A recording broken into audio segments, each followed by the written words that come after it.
Hey guys, welcome back to another episode of Hockey Talk. I know it's been a little while since I've made a video. I've had a busy summer, moved, did some traveling, but now that hockey season's back up and running again soon, I thought I'd get started on some videos again, talking about the Hawks, maybe some other hockey topics. If you guys got any suggestions, I would love to hear them. So, anyways, I know I'll probably do a draft like recap video here at some point, but ultimately, I'm real happy with some more of the moves that the Hawks made, and I I think we'll have a good year. But just thought I'd get into talking about the starting lineup, my projected lines, guys that I'm excited to watch that maybe aren't your top guys like Kane. I will say that I am wearing my Artemi Panarin Breadman shirt, and I miss him so much. But I think he's gonna have a great career in Columbus. But anyways, to recap it, we've made some great moves. We brought in Patrick Sharp with I believe it's a veteran minimum contract. He can receive up to $1 million through incentives. We traded Panarin, of course, for Brandon Saad. We signed some like lower bottom six type guys like Lance Buma and Tommy Wingles.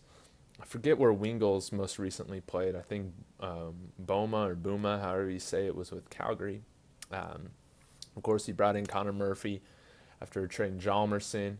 And we got Jan Ruda that's coming in from overseas, from Europe, that's going to play. So we'll see how this goes. But my projected lineup and right now is this. So on the first line, we have Jonathan Taves, and we got Panic and Saad there on the wings. I think we're going to see an up year from Jonathan Taves this year, playing with Brandon Saad. And Brandon Saad was a money, especially his last couple years with the Blackhawks, especially that last 2015 Cup run. And I am expecting big things from him. I think he could be I really think Brandon Saad could be a 70-point player this year. So that would be amazing. We'll see if that happens. Maybe I'm a little too optimistic, but we'll see what happens.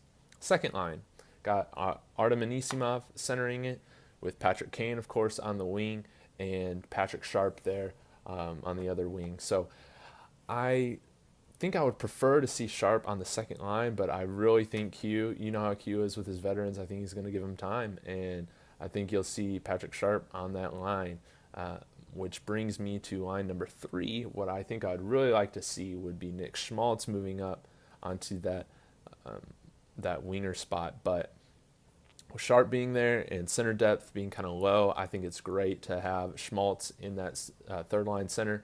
He's a natural center. Granted, he struggled at the dot last year a little bit, but he was also playing against, top line talent a lot of the times going on those draws. And so maybe this will be something where he can really grow into being a NHL type center. And I think could be great having Ryan Hartman, who I have pretty big expectations for this year, being his second full year as a Blackhawk. And then, of course, Thomas Yurko. I'm not totally sure about Thomas Yurko, why we re-signed him. I think Stan Bowman loves him for some reason, and for that reason, I think he's going to be getting some playing time. And then on the fourth line, I think it's going to be centered by Tanner Caro.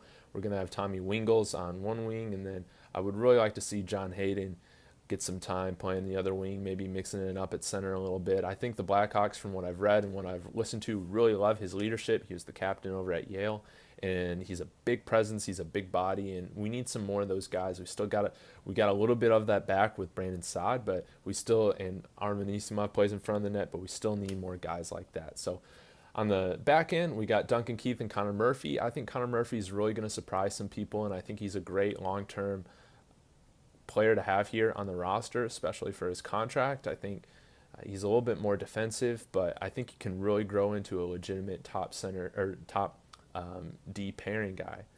Then the second defenseman, right now I got Michael Kempney, Brent Seabrook. A lot of people seem to want that, and I think that's pretty doable. Now there is some rumors that we might sign Cody Franzen. We'll see what happens there.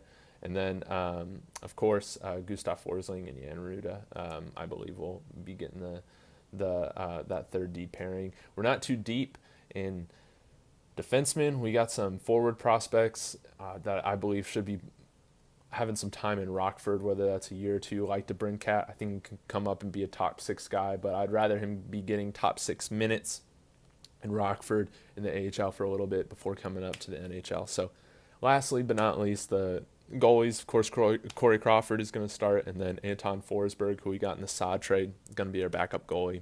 I think it's going to be great. Ultimately, I think I actually do have high expectations for this team. A lot of people are going back on the Blackhawks a little bit in terms of their expectations that they had last year. You know, they're the best team in the Western Conference and got swept by Nashville, the 8th seed, all that, yeah. But I really believe that this could be a 50-win team, and I think that's pretty good with where they're at. They still got a lot of young guys, but a lot of the guys that are going to be playing this year, they've already had a full season in the pros or close to it. So we'll see what happens. But I am very optimistic. I think we're going to make a good run, and I think we can at least get into the second round. And if the goaltending and injuries stay low, and the goaltending's there, I don't see why we can't make a deep cup run this year, especially if Taves and Saad and all the main guys show up. So we'll see what goes on. What are your thoughts on the Blackhawks? Do you have a prediction for how many wins they'll have this year? Who are some players that you're really looking to watch or excited to see play? I know Schmaltz, I'm going to be really interested to see how he plays in that third line center role that I think he'll have, but we'll see. But if you've got any other ideas of what you would like to see me do videos on, feel free to comment. Of course, follow me on Steam as well. That's an awesome new account that or social media platform that I love, and so give me a follow on there too. But anyways, that's enough for this video, and hope you guys have a wonderful day. Take care.